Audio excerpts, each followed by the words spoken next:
Irmãos, acho que eu não pus meu celular no silencioso aqui. Deus é bom, amém? Olha, nós já estamos acabando o Sermão do Monte.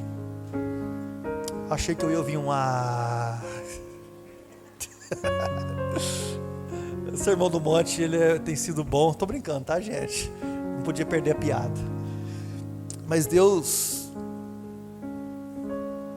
tem nos abençoado. Deus tem nos direcionado, sabe? Obrigado, meu irmão. Já está gravando, Iago? Glória a Deus. Deus tem nos abençoado. Deus tem nos direcionado. Eu acho que não poderia ser melhor essa série de exposição. Eu acho que Deus nos presenteou, sabe? No ano nós estamos falando sobre discipulado. Nós falarmos sobre discipulado do nosso Senhor Jesus Cristo. Eu não sei se vocês percebem, mas essa já é a 12ª ministração, 13ª ministração que eu estou fazendo sobre o Sermão do Monte. E eu não sei se vocês estão percebendo, mas segundo a graça do nosso Senhor Jesus Cristo, a nossa igreja vem se tornando um perfil diferente, né? Nossa igreja vem se tornando um perfil dos irmãos que querem servir a Deus mesmos, que querem entregar a sua vida mesmo para o Senhor Jesus, que Deus tem movido com o seu Espírito aqui através de nós. Talvez você vê a sua vida, mas eu consigo ver o completo, eu consigo ver todo mundo, eu consigo ver o crescimento, a maturidade, a forma com que os irmãos têm vivido no Senhor. Então eu acredito que Deus tem nos abençoado. Não podia ser melhor uma forma de falar sobre discipulado do que ficar 3 meses e meio falando sobre o Sermão do Monte que o Senhor Jesus nos ensinou. Tem sido muito bom. Então nós vamos encerrar hoje o capítulo de número 6, né? Vamos abrir aí Mateus capítulo 6, versículo de número 25. Nós temos mais 1, 2, 3, 4, 5 ministrações ou menos. Pelas contas que eu fiz lá, eu acho que a gente acaba na ceia de outubro. Vai ser a última mensagem, né? Nós vamos passar setembro inteiro ainda terminando ela. E na ceia de outubro é a última mensagem. Se eu não me engano, na ceia ou um final de semana antes, é o encerramento do Sermão do Monte. Mateus capítulo 6, está aberto aí? Glória a Deus. Vamos ler? A gente lê, depois a gente volta. Versículo 25.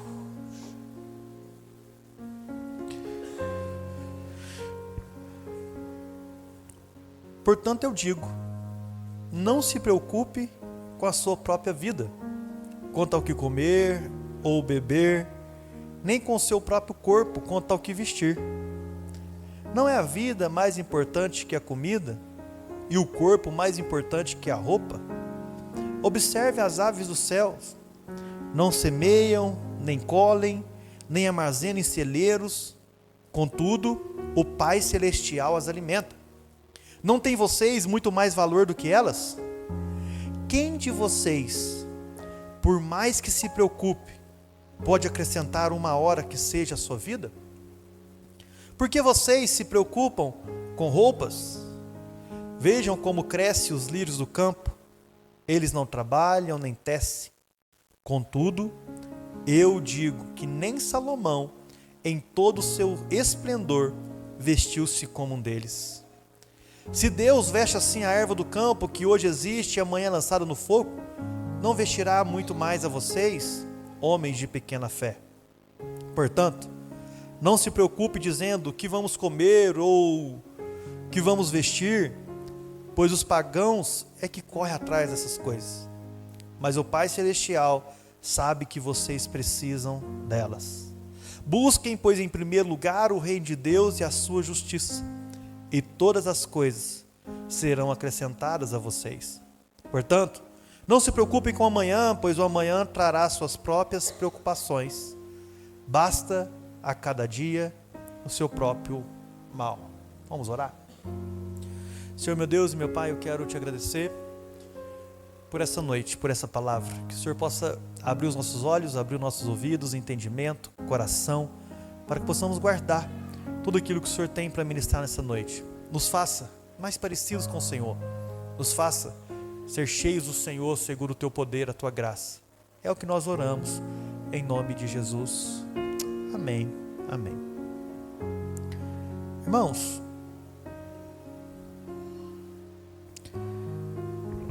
Jesus ele continua, explicar o nosso dilema da vida. O dilema de servir a dois senhores. É o que ele está explicando aqui. Só que nós só vamos conseguir sair desse dilema de servir a dois senhores se nós vivermos a unidirecionalidade. Aquilo que eu falei semana passada. Nós, homens, nós somos criados com uma única direção. Principalmente aqueles que amam Jesus, aqueles que têm Jesus como seu Senhor e Salvador. Nós temos uma única direção. A direção para o nosso Senhor. Talvez para nós, talvez esse não é o problema. Não, eu já sigo o meu único Senhor. E eu não sou ambicioso. Talvez semana passada, que você veio no culto, ou você ouviu pelo YouTube, você diz assim, não, essa palavra não é para mim, porque eu não sou ambicioso, eu não amo riqueza, eu não quero crescer, eu não quero, para mim tá bom. Então, hoje essa palavra é para você, que diz que eu só preciso do que é necessário. Eu só preciso de pão para comer, roupa para vestir. Essa palavra eu quero ministrar ao seu coração. Uma das coisas que a gente aprendeu semana passada é sobre lealdade. O nosso Senhor Jesus, Ele espera dos seus discípulos lealdade. O nosso Senhor Jesus espera que o seu discípulo não viva para dois senhores. Porque é só na lealdade que nós conseguimos vencer a riqueza, que nós conseguimos vencer os dilemas da nossa vida, as preocupações da nossa vida, porque se nós não somos leais a Deus, nós seremos leais a Mamon, ao dinheiro. Nós entregaremos a nossa vida, nós nos mataremos por causa de dinheiro. E o nosso Senhor Jesus, Ele quer passar a ensinar uma outra coisa agora. Ele quer passar a ensinar para nós a respeito da confiança. Para mim, eu sou leal, mas a minha lealdade, ela vai ter uma outra característica, é confiar no Deus que eu sou leal. E é isso que Jesus vai ensinar do versículo 25 ao versículo 34. A questão da confiança. Em quem nós confiamos? O discípulo de Jesus tem que ser leal e tem que ser confiante no seu Deus. Nós precisamos confiar naquilo que Deus nos chamou. Sabe? Talvez nós não tenhamos confiado nesses dias em Deus. Nós não temos voltado os nossos olhos para Deus. E a mensagem dessa noite é justamente para isso. É um aviso aos seus discípulos que ele precisa dizer que diante das dificuldades, dos trabalhos da vida, das circunstâncias, preocupações, quando as nossas forças acabam, quando a gente não vê mais saída, quando falta comida, quando falta veste, ou talvez nem falta, porque esse texto aqui não está dizendo que falta. É a questão da confiança. Sabe? Irmãos, e nesses dias nunca se falou tanto em comida e bebida. É verdade ou não? Nesses dias todo mundo está preocupado, uma coisinha que acontece, todo mundo vai lá e já estoca, já faz o que tem que fazer. Nós temos medo, irmão, das circunstâncias, nós temos medo do que pode vir, do que pode acontecer. Sabe? Mas também Jesus aqui, Ele não está dizendo para nós, discípulos, sermos irresponsáveis. Em nenhum momento aqui Jesus diz para nós, olha, fica tranquilo que vai chegar. Fica tranquilo que isso vai trazer tranquilidade para você. Não precisa fazer nada não, porque o seu pai alimenta. Não precisa trazer nada não, porque o seu pai, ele te dá roupa, ele te dá tudo. Sabe, irmãos? Nós fazemos parte de um reino que tem um rei, amém? Nós fazemos parte de um reino que tem um rei que cuida de nós. Só que aí Jesus, ele vai começar a ensinar para nós, eu quero trazer isso um pouquinho mais para frente, a respeito do que é confiança, do que é viver esse manifesto do reino dos céus, como discípulos do nosso Senhor Jesus Cristo, como servos do nosso Senhor Jesus Cristo. No capítulo de número 5, 6 e 7, Jesus está dizendo: olha, vocês precisam praticar e viver dessa forma, vocês precisam viver assim. E para ele exemplificar a confiança do nosso Senhor Jesus, em Deus, no nosso Senhor Jesus Cristo, nosso Senhor Jesus, ele vai partir para 3 argumentos nessa noite, com esse texto. O primeiro argumento está do versículo 25 ao 30, que é um argumento seguido de 2 exemplos, a ave e os lírios. É um argumento um pouco mais longo, é um argumento um pouco mais detalhado, onde ele vai explicar. A segunda parte ele vai tratar do versículo 31 ao 33, que é o argumento da identidade, que é o argumento dos filhos versus os não filhos. Se a gente entender que nós somos filhos, e existe aqueles que não são filhos, a gente vai compreender nessa noite para que é esse texto. E a terceira parte é o argumento do tempo, que ele vai terminar lá no versículo 34. É um argumento onde ele vai mostrar para nós com que de fato nós devemos preocupar, como nós devemos preocupar e de que forma nós devemos preocupar. Então vamos lá, versículo de número 25 em diante. Ele começa o versículo assim: portanto, eu vos digo.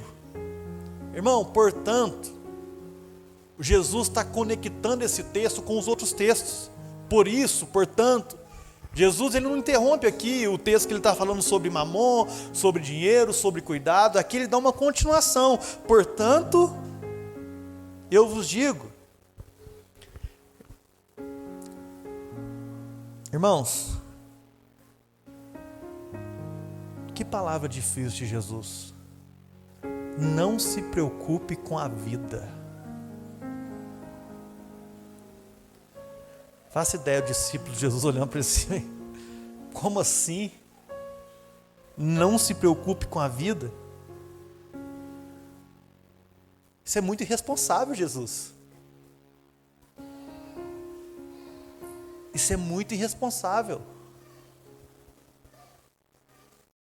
Mas Jesus não está ensinando isso para nós, que a gente não deveria nos preocupar com a vida. Será que se eu ficar doente eu não preciso ir no médico?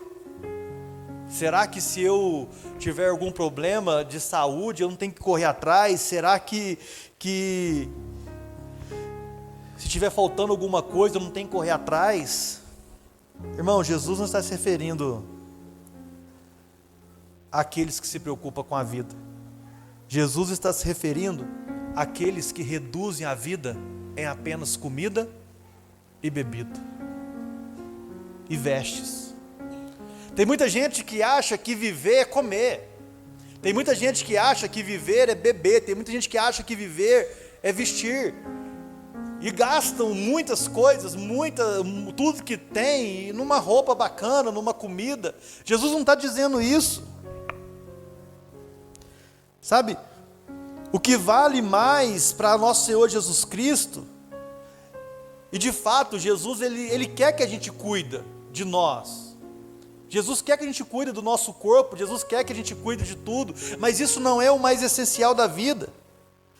O que Jesus está querendo dizer é o seguinte: olha, não troque de lugar o que de fato é importante.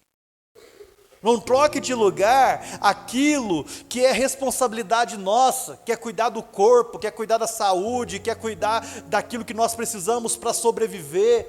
Não misture as coisas, porque viver a ponto de só comer, isso não é importante. É óbvio que comeremos. De fato, irmãos, porque se a gente for cuidar da nossa vida, a vida não está nas nossas mãos, o poder da vida não está nas nossas mãos. Se Deus, de uma hora para outra, dizer para você: olha, eu quero você.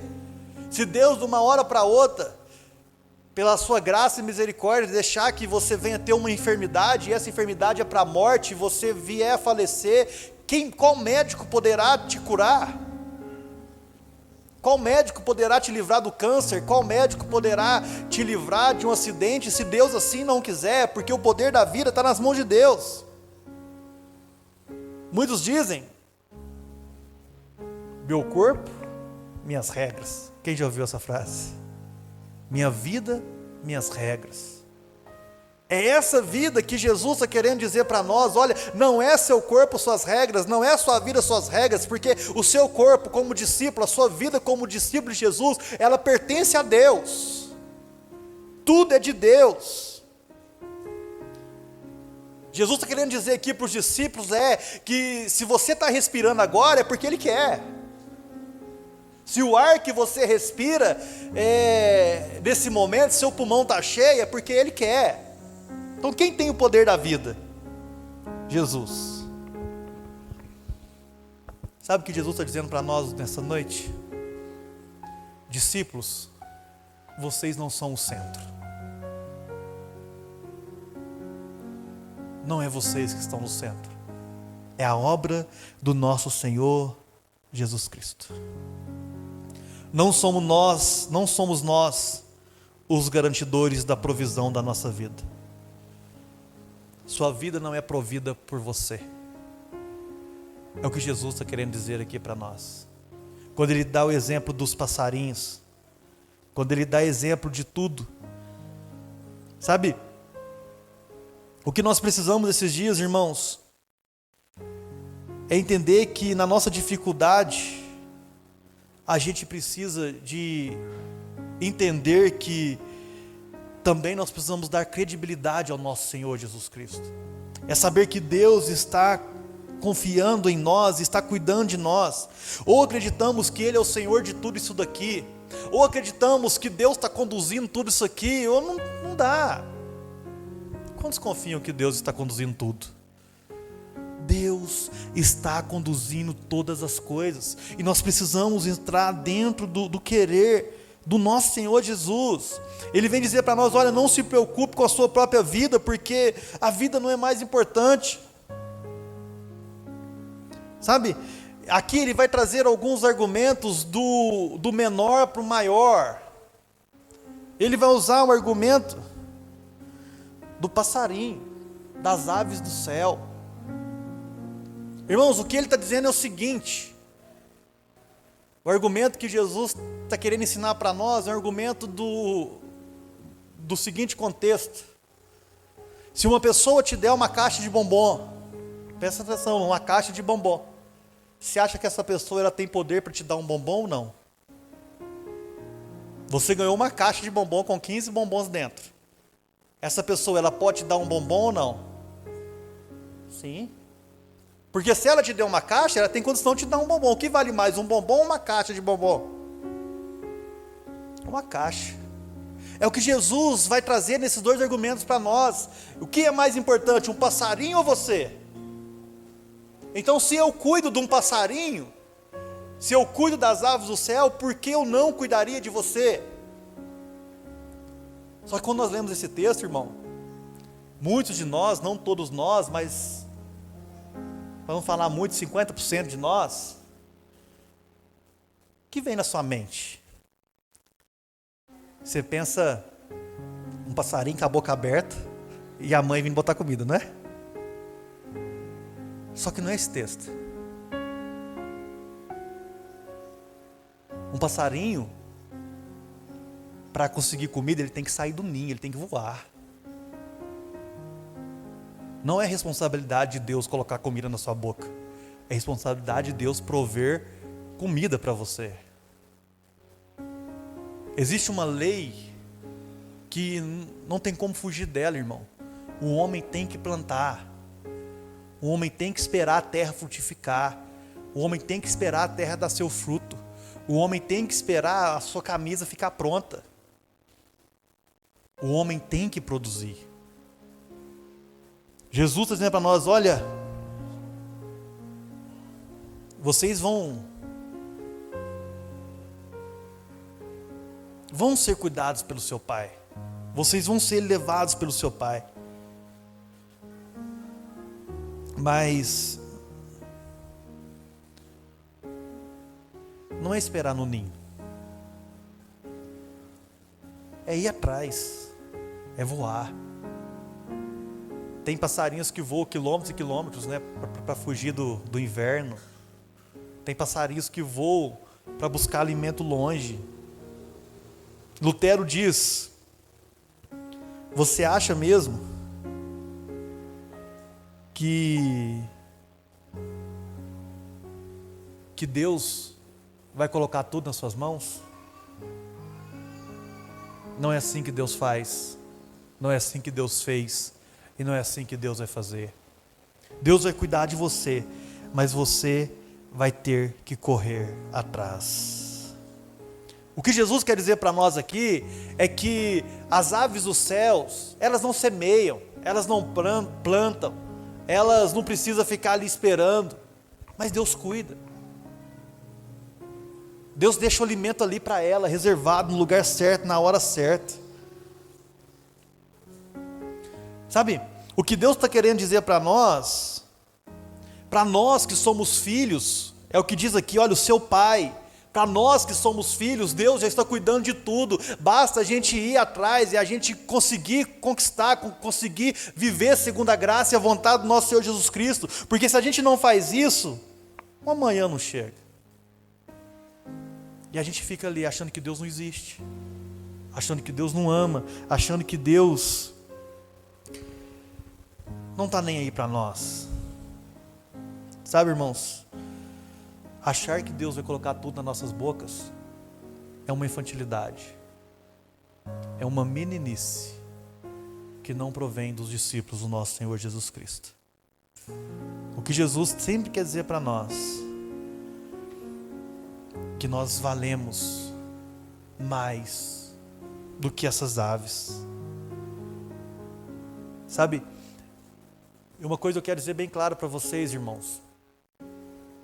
Essa frase, esse texto, não vale para qualquer pessoa. Não vale para o mundo. Vale para os filhos. Os filhos têm a provisão do Pai. Os filhos, Deus vai cuidar todos os dias. Aí é diferente, passando por lírio. E agora o lírio? O lírio não tem perna para andar. O lírio não tem como correr atrás. Você já viu um lírio do campo? Quem já viu um lírio do campo? Depois você pesquisa na internet um lírio do campo. Para os judeus, numa região que era cheio de lírio dava assim, irmão, do nada. Não precisava plantar lírio naquela época lá. Um lírio do campo, irmão, não é bonito. Depois você digita um campo de lírios, uma plantação de lírios do campo. Irmão, que negócio bonito, branquinho, maravilhoso, que quem nunca viu se encanta com aquilo. Sabe? Eles não andam, eles não pedem, eles não brigam, eles não atacam os homens. É o que Jesus está dizendo, olha, os lírios, eu estou provendo para eles. Eu estou dando para eles a beleza. Nem Salomão se vestiu da melhor forma. Sabe, o que Jesus está dizendo é que se você ainda não entendeu, que tudo que você tem, que toda a riqueza que você tem vem de Deus. O que Jesus está querendo dizer para nós, olha, se os lírios são assim, porque Deus sustenta, o que Deus fará conosco? O que Deus dará para nós? Irmão, o lírio do campo, ele vai crescendo e desenvolvendo sem que nenhum homem toque. Diferente de rosa e outras plantas. Rosa, se você não podar, você tem que podar ela para crescer mais bonito. Eu lembro disso, minha avó tinha uma poda lá, que não lembro de quando que era.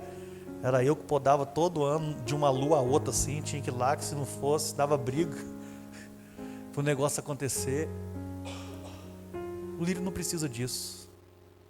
Ele cresce, ele vai fluindo, ele vai crescendo segundo a graça de Deus. Sabe, irmãos, quem garante a beleza desse campo é Deus. Deus que faz todo o processo. Deus que faz com que toda essa beleza aconteça. É isso que Jesus está dizendo. O processo do crescimento de um discípulo, ele é totalmente executado por Deus. Deus vai sustentando, Deus vai entregando, Deus vai direcionando, Deus vai dando para nós grandes coisas. E nós, como nós vivemos diante disso tudo? Sabe, quando se lembra da história de Jonas e a planta? Jonas teve misericórdia de uma planta que nasceu num dia, morreu no outro. Mas Jonas não teve misericórdia de uma cidade. Vocês lembram disso? O que nós entendemos com tudo isso, irmãos? Para onde estão nossos olhos? Será que nossos olhos estão confiando em Deus? Ou estão confiando nas circunstâncias? É o que Jesus está querendo trazer para nós nesses dias. E nós podemos olhar, irmão, e saber que se eu te perguntar 2, 3, 4 razões que você tem para confiar em Deus, você me diria. Deus já fez isso para mim, Deus já fez aquilo para mim. A pergunta que eu te faço essa noite é: como discípulo do nosso Senhor Jesus Cristo, você tem feito o que precisa ser feito? Você tem feito o que precisa fazer? Você tem confiado em Deus? Você tem ido atrás dos seus sonhos? Você tem ido aonde Deus tem te chamado para ir? Aí passa para o segundo argumento, versículo de número 32.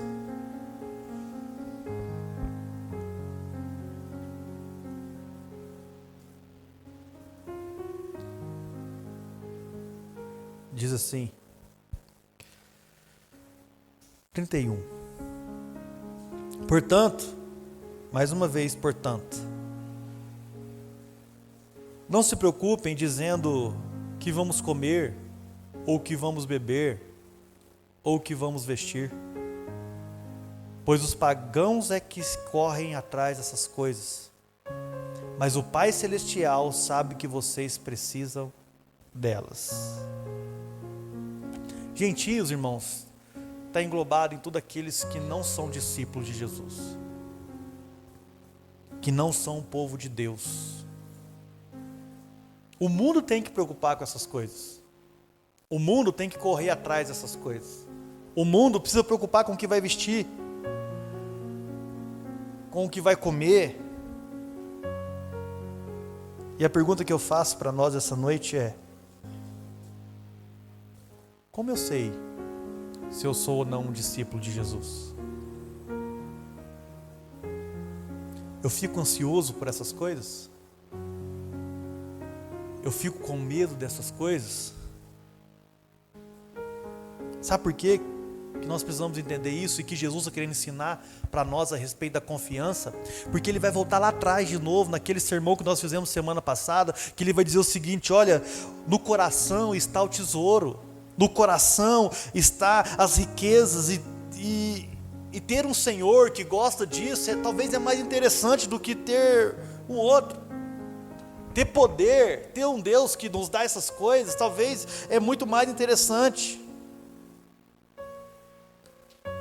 Sabe? Os discípulos de Jesus, eles são diferentes das aves. Os discípulos de Jesus, eles são diferentes dos lírios. O discípulo de Jesus, ele é diferente de um não discípulo. Irmãos, e nós temos que ter muito cuidado quanto a isso, muito zelo para o que nosso Senhor Jesus está querendo dizer para nós. Olha, pois os pagãos é que correm atrás dessas coisas. Aqueles que não confiam em Deus, aqueles que não têm um Deus é que preocupa com o que vai comer, com o que vai vestir, com que forma vai andar. Irmãos, deixa eu dizer uma coisa para vocês: Deus está guardando tudo para você, tudo está guardado em Deus para você. Não preocupa. E quando eu falo não preocupar, não é ser irresponsável, nós já vimos aqui, porque o passarinho sai do seu ninho e vai buscar a comida. O que eu estou dizendo para você é, se você é um discípulo de Jesus, se você anda com Jesus, se você não é um pagão, se você não é um ímpio, eu quero dizer uma coisa, Deus vai prover todas as coisas da sua vida. Você não é como o mundo. E nós não somos mais humanos que ninguém. Ninguém aqui é super crente. Ninguém aqui bate no peito e fala assim, eu acredito, eu confio. Às vezes nós choramos, irmãos. Às vezes nós vamos até Deus. Isso não é problema. O problema é quando nós não confiamos em Deus. O problema é quando a nossa identidade é interferida pelas nossas ambições. Jesus está dizendo para nós, essa é a identidade de vocês. Vocês encontraram um tesouro a ponto do qual vocês podem dar as próprias vidas. Os pagãos não. O ímpio não. Mas nós encontramos um tesouro que não gera em nós nenhuma desconfiança de que nós não seremos supridos. Sabe, o nosso grande desafio, o maior desafio como cristãos, como homens e mulheres de Deus, é parar de confiar naquilo que podemos perder. É parar de confiar naquilo que pode ser nos tirado. Seu trabalho pode ser tirado, irmão. Sua confiança pode ser tirada. Nós fomos jogar bola sexta-feira passada. O irmão Alexandre fraturou o pulso. O irmão Henrique fraturou o joelho. Em casa, de repouso. Se não tem a confiança em Deus, entra em desespero. Mas quando confia em Deus, eu sei que Deus vai cuidar de tudo. Porque o nosso Pai está nos céus. O que Jesus quer ensinar para nós a respeito de ímpio e de pagão é que no reino dos céus Jesus não aceita diversidade. Jesus não tem uma bandeira colorida que aceita tudo. Jesus, ele não negocia a sua particularidade, o seu senhorio. Nós somos filhos e povo de um Deus. E esse Deus está nos céus, cuidando daqueles a quem Ele tem chamado. Sabe, irmãos, e uma coisa que você precisa entender aqui nessa noite, Deus não é pai de todos os seres humanos. É uma mensagem difícil de ser falada. É uma mensagem ofensiva. Sabe? Porque quando nós falamos isso, o evangelho é um evangelho da exclusão. Que é isso, pastor? O evangelho é o evangelho que exclui pessoas.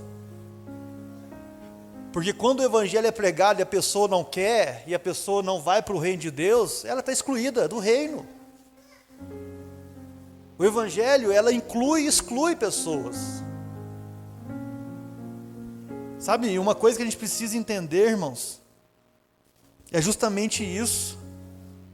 É partir, não viver só também nesse pensamento de que o evangelho exclui, ou pensar no segundo tipo de pensamento. Quem o evangelho exclui? Jesus está falando aqui de ímpios, de gentios. Será que o evangelho exclui a pessoa porque ela é branca ou preta, amarelo, cor-de-rosa? Porque ele é rico, ele é pobre? O evangelho ele não exclui por causa disso. quais razões o Evangelho exclui? Se a gente for entender, o Evangelho não tem nenhum critério para exclusão de pessoas.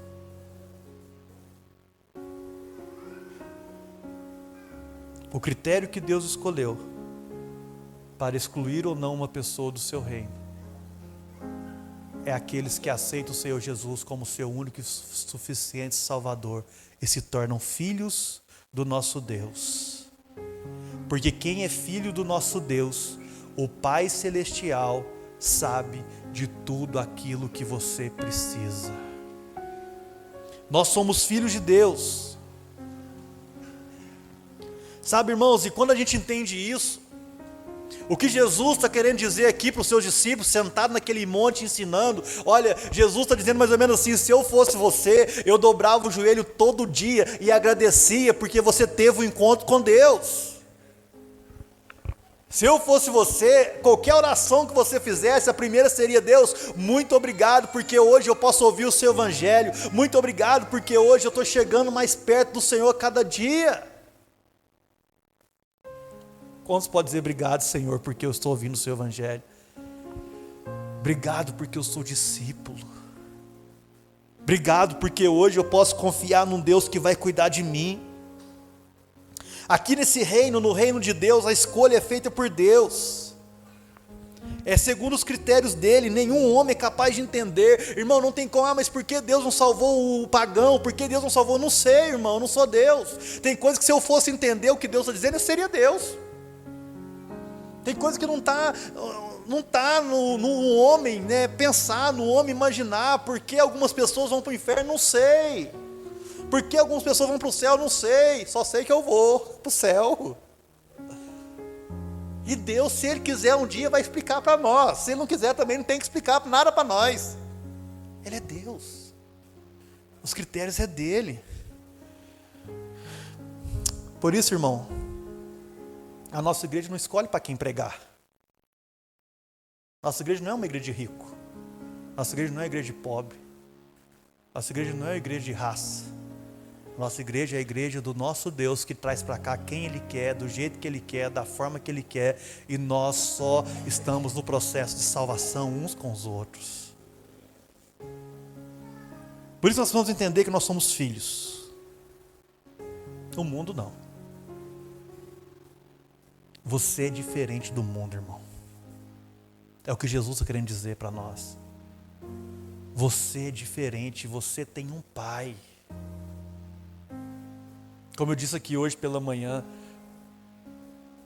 a sua vida é importante para Deus. Você faz parte da narrativa da redenção de Deus na terra. Você tem noção disso?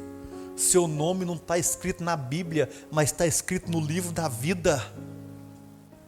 Você não foi chamado para andar com Jesus naquela época que Jesus andou na terra, mas você foi chamado para andar na cidade de Lavras, glorificando o nome de Deus, para que Deus seja glorificado, e você faz parte da história da igreja do nosso Senhor Jesus Cristo. Irmão, a sua vida tem valor, a sua vida é importante, porque quando você entende que você faz parte da história do reino de Deus, por que diminuir sua vida? Por que pensar menos de você? No mínimo eu andaria na rua cheio de graça. De fato, estamos cheios de graça. Dizendo: Deus me escolheu.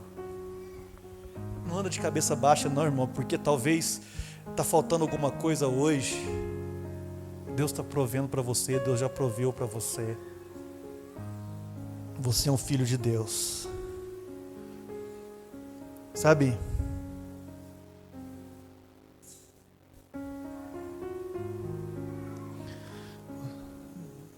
todo ser humano que vai em direção a Jesus, todo ser humano que decide sair da sua casa no domingo, ou todos os dias na sua casa, se reunir, estar sozinho no seu quarto para se reunir com Deus, é um homem ou uma mulher que já está sendo direcionado pela graça de Deus para buscá-lo. É um homem ou uma mulher que já pode ser considerado um filho de Deus. De fato, irmãos, Nós odiamos Jesus por natureza. O homem, por natureza, odeia Deus, é inimigo de Deus, mas pela graça, nós somos um milagre que dia após dia vai ao seu encontro. Pela graça, nós somos um milagre dia após dia que nós levantamos e olhamos para Deus e dizemos: Deus, muito obrigado porque o Senhor está vivo. Por isso Jesus diz para nós: o Pai de vocês está no céu e sabe de tudo que vocês precisam. Por isso, irmãos, nós devemos buscar em primeiro lugar o reino de Deus. Porque no reino de Deus, Deus sabe de tudo. No reino de Deus, tudo depende de Deus. O alimento que provê, as vestes que provê, a bebida que provê, Deus sabe de tudo. Por isso que Jesus está dizendo: olha, buscai em primeiro lugar o reino de Deus e a sua justiça, e as outras coisas vos serão acrescentadas. Acho que Jesus lia a Bíblia. Quantos achavam que Jesus lia a Bíblia aqui? Porque Jeremias 29:11 diz a mesma coisa. Porque eu tenho pensamentos de paz a seu respeito, diz o Senhor. Pensamentos de paz e não de mal, para vos dar o fim que esperais. Então, passareis a me buscar, e vocês me acharão. Se Deus tem pensamentos bons para nos dar, se Deus tem pensamentos de paz para nos dar, se Deus tem pensamentos para entregar tudo aquilo que nós queremos, Deus já está dizendo isso para nós: olha, me busca, porque quando você me busca eu te falo, e quando eu te falo você vive, e acabou. Irmãos, Jeremias 29:11 dá para nós o segredo da vida, assim como Jesus deu: buscar em primeiro lugar o reino de Deus e a sua justiça. Porque não tem como um homem, uma mulher buscar a Deus e não ser transformado e não querer fazer as coisas de Deus. Não tem como um homem, uma mulher que busque a Deus e que não seja transformado e que esqueça da sua vida para viver a vida de Deus. Sabe? Quando nós buscamos em primeiro lugar o reino de Deus e a sua justiça, nessa terra nada mais é importante. Como homens responsáveis, nós sabemos que precisamos trabalhar, precisamos trazer comida para dentro de casa, precisamos comprar roupa, nós sabemos disso. Mas nós sabemos que é Deus que provê todas as coisas. Meus irmãos, é isso que Jesus está falando para nós essa noite. Por que você está preocupado? Por que você está preocupado com as coisas simples dessa vida? É Deus que te sustenta. É Deus que te alimenta.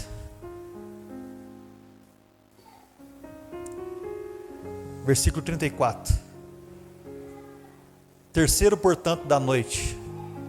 Portanto, não se preocupe com amanhã, pois o amanhã trará suas próprias preocupações. Basta a cada dia o seu próprio mal.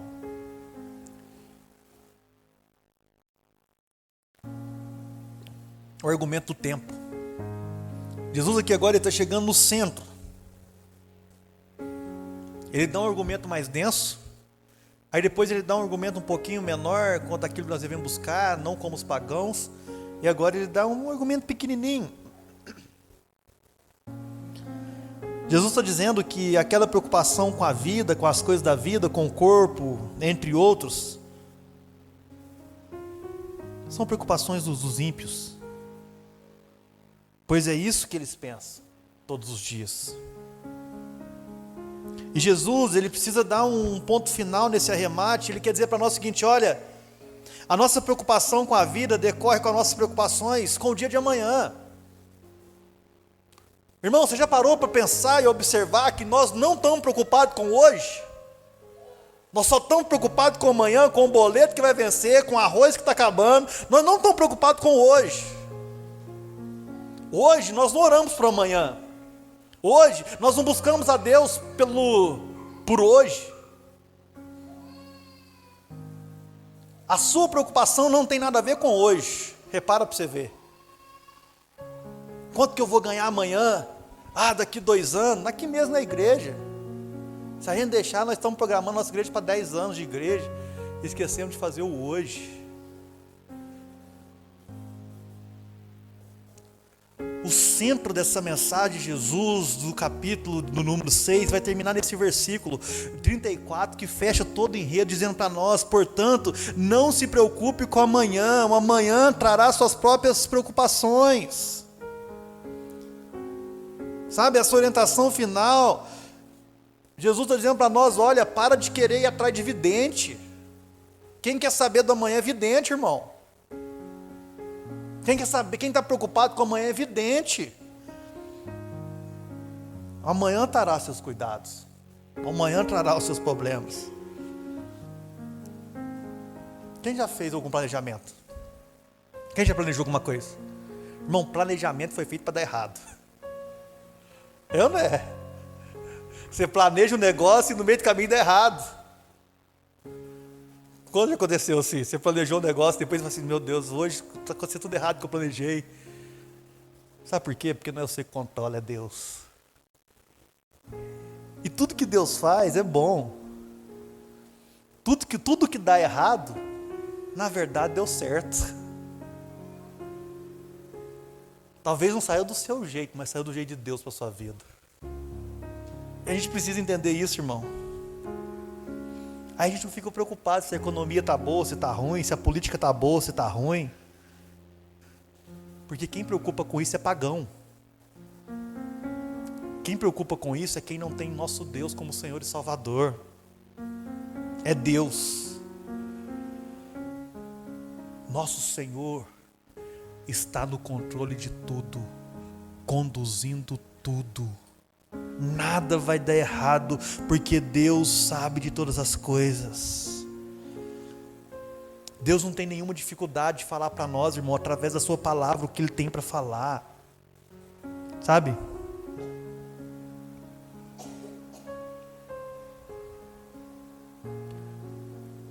Se de tudo que você deve levar para sua casa hoje,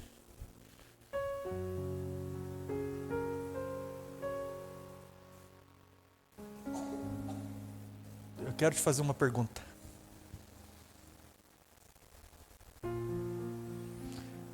Qual é a coisa mais extraordinária que Deus poderia te dar hoje? Responde para você mesmo, pensa aí. Qual que é a coisa mais extraordinária que Deus poderia te dar hoje? Isso não é pecado não, viu, irmão?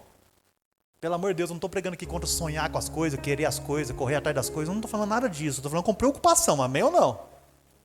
Estou falando com aquilo que te tira a sua paz. Mas qual é a coisa mais extraordinária que você poderia ter hoje? E aí? Deixa eu dizer uma coisa, irmão. A palavra de Deus ensina para nós que se Deus não poupou o seu filho, por que não nos daria todas as outras coisas?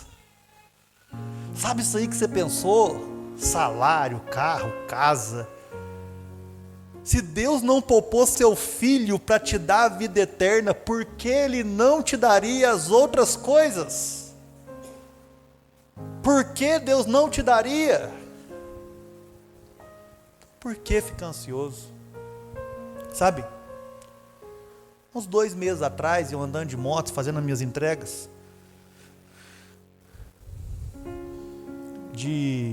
faço entrega de 6 às 9. Então, de 6 às 9, eu posso falar que eu fico na padaria, vamos pôr aí, meia hora. 2 horas e meia eu estou na rua, andando, entregando. E eu viajo muito em Deus. E Deus me fez uma pergunta: se fosse para você escrever uma carta para a sua igreja hoje, qual carta você escreveria? Aí me deu aquele aperto no coração, sabe? E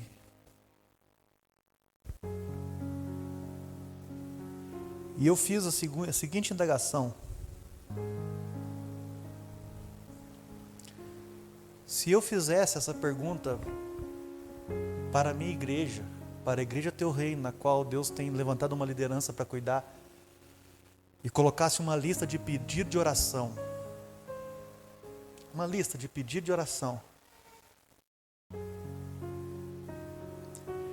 eu acho que o primeiro pedido de 90% dos nossos irmãos aqui da igreja não seria conhecer a Deus mais de perto. Não seria: Deus, eu quero te conhecer mais. E eu aqui, meu irmão, eu abro o coração para vocês essa noite. O desejo de qualquer pastor verdadeiro,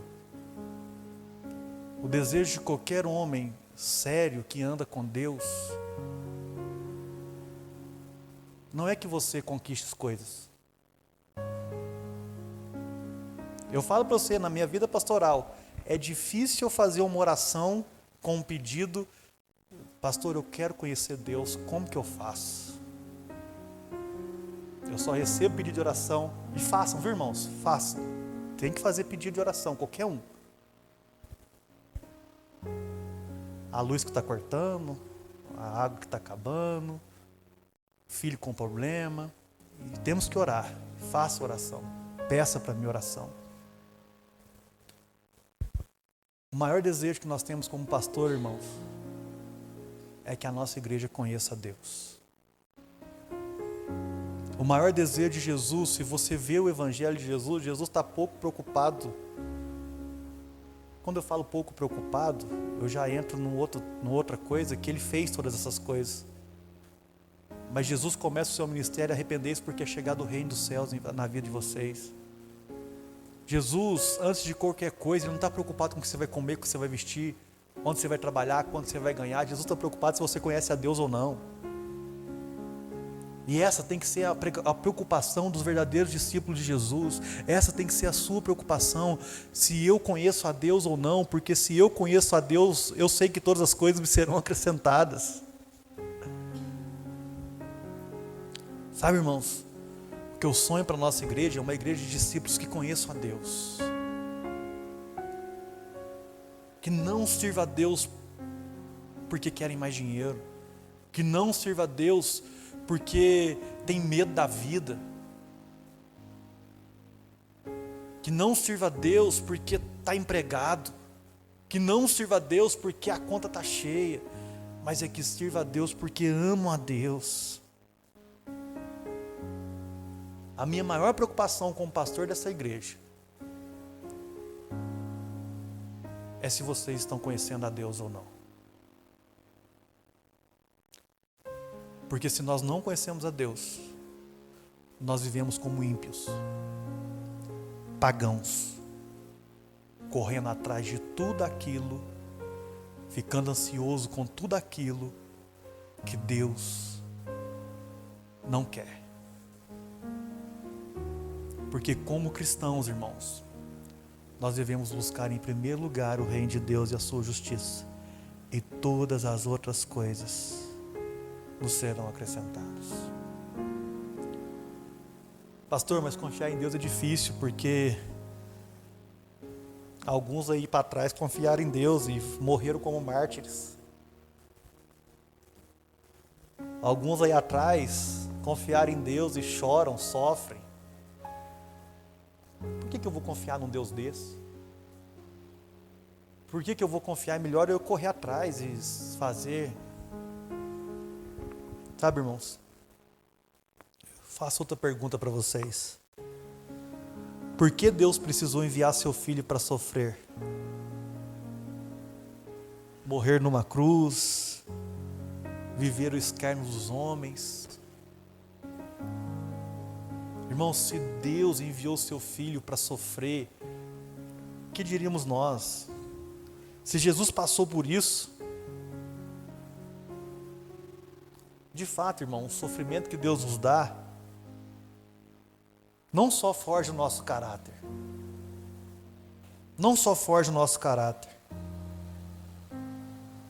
mas forja os seus discípulos para a causa do Evangelho.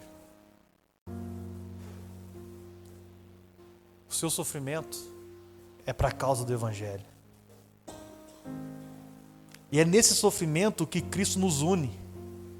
E é nesse sofrimento que Deus não nos abandona. É nesse sofrimento que nós reconhecemos quem é Deus. É nesse sofrimento que a nossa confiança cada dia mais se eleva e nós choramos, mas nós sabemos que Deus vai dar, que Deus vai abençoar. Nós choramos, mas nós sabemos que Deus está forjando em nós o caráter de um discípulo de Jesus. Por isso nós não nos paramos, por isso nós não retrocedemos, por isso nós não desanimamos. Porque nós confiamos num Deus que cuida de todas as coisas. Meus irmãos, coloque-se de pé, eu quero orar. Quero orar com você que está preocupado com essas coisas.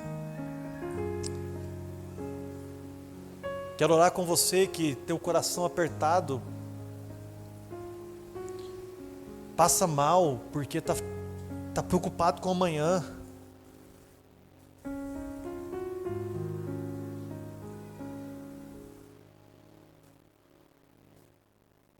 Sabe, quando nós preocupamos com as coisas desse mundo, nós tiramos Deus do lugar dele. O nosso Senhor é o nosso maior tesouro, amém, irmãos?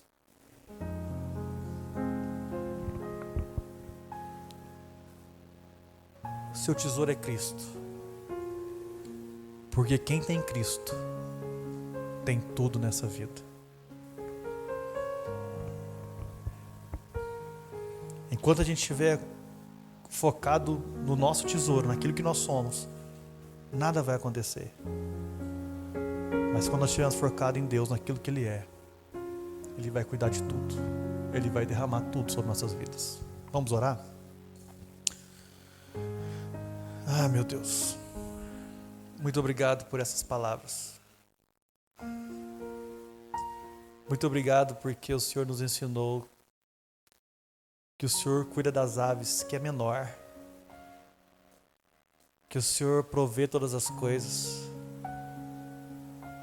Se o Senhor cuida das coisas menores, que dirá das maiores? Que dirá da nossa vida? Por isso nós confiamos em Ti, Deus. Nós confiamos naquilo que o Senhor tem para fazer em nossas vidas. Nós entregamos todas as nossas preocupações do amanhã, do que seremos, do como viveremos. Pai, nós Te pedimos perdão porque nós pecamos contra o Senhor quando nós decidimos nos tornarmos Deus da nossa vida. Ah, o Senhor é santo, o Senhor é maravilhoso. Pai, nós não queremos viver como ímpios, como pagãos, aqueles que não têm Deus, porque nós temos um Pai que está no céu e sabe tudo o que precisamos. Nós temos um Pai que está no céu e nos direciona de tudo que nós precisamos. Pai, o Senhor é bom. O Senhor tem cuidado de nós. Por isso eu te peço em nome de Jesus, cuide dos meus irmãos, ó Pai. Que a maior paixão da vida deles possa ser buscar o Senhor. Buscar a Tua face, estar em encontro com o Senhor, ser direcionado pelo Senhor, amar a Tua palavra, ser guiado pelas Tuas santas Escrituras. Que o Senhor nos direcione nesses dias a ser discípulos do Senhor, homens que amam a Tua presença, homens que amam a Tua palavra. Pai, o Senhor é bom, o Senhor é santo e o Senhor é digno de toda a honra e glória. Eu te peço em nome de Jesus, fortalece os meus irmãos, ó Deus, segundo a Tua vontade. Nós oramos em nome de Jesus e a igreja diz amém. Irmãos, não ame as coisas desse mundo, não fique ansiosos por elas, porque o seu Pai sabe de tudo que você precisa. Como filhos do nosso Senhor, nós somos responsáveis. Nós acordamos cedo, nós vamos atrás.